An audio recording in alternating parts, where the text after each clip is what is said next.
We live generously, to paraphrase John F. Kennedy, by asking not what others can do for us, but what we can do for them. Curiosity opens our minds and captivates our imaginations. But the fact is, most of us don't really understand how questions work, or how to make them work for us.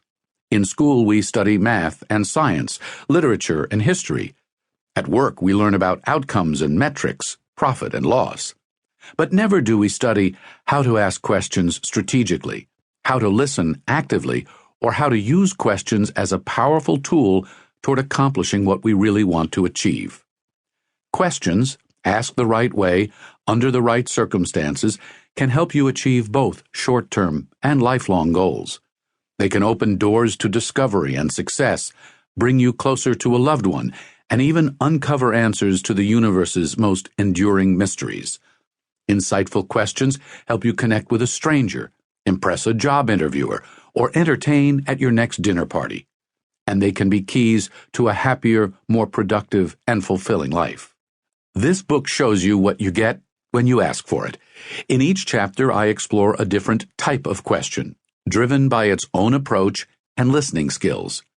By the end of the book, you'll be able to recognize what to ask and when, what you should listen for, and what you can expect as the outcome. Each chapter offers stories and looks at the genre through remarkable people who have used questions to motivate and excel.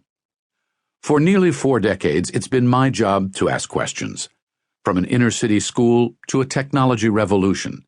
From the Brandenburg Gate, where a president said, "Mr. Gorbachev, tear down this wall," to the inauguration of the first African-American president, I've had the privilege of being there, watching, listening, and asking. I've interviewed world leaders who shaped history and heroes who dedicated themselves to the poor and the disabled. I've questioned avowed racists and the richest man in the world. As a journalist and interviewer, I've been enriched by these experiences and privileged to share them publicly on CNN, NPR, and other media, and in front of live audiences. Now I teach college students how to ask to get information, to find the facts, to hold the powerful to account, and to create revealing moments for the world to see. As my fascination with inquiry has grown, I've become increasingly alarmed about the questions we ask, or don't ask, in public and daily life. Technology has revealed endless horizons, but it has also created a quick-hit, search engine culture where a fast answer can obscure deeper inquiry. The polarization of politics, amplified by social media, has fractured civic discourse and infused it with invective instead of dialogue.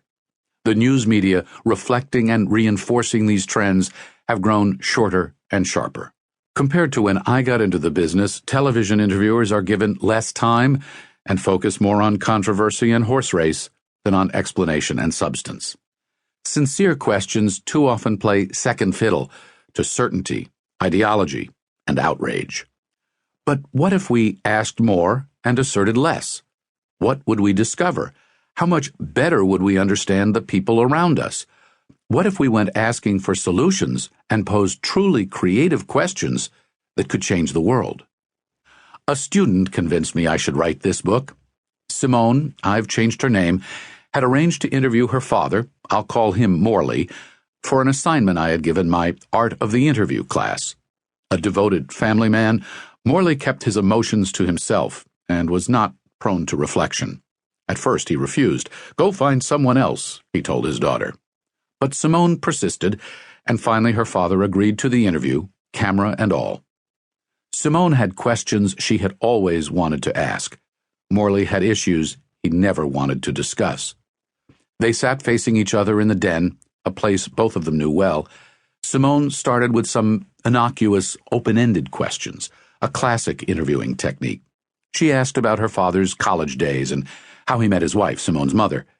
When Morley seemed more relaxed, Simone asked the question she'd been thinking about for a long time. "Before I was born, a child passed away," she said. "Can you tell me what happened?" For more than 20 years, the family had faithfully commemorated the child's birthday, but they had never really talked about what happened. "She was born premature," Morley said.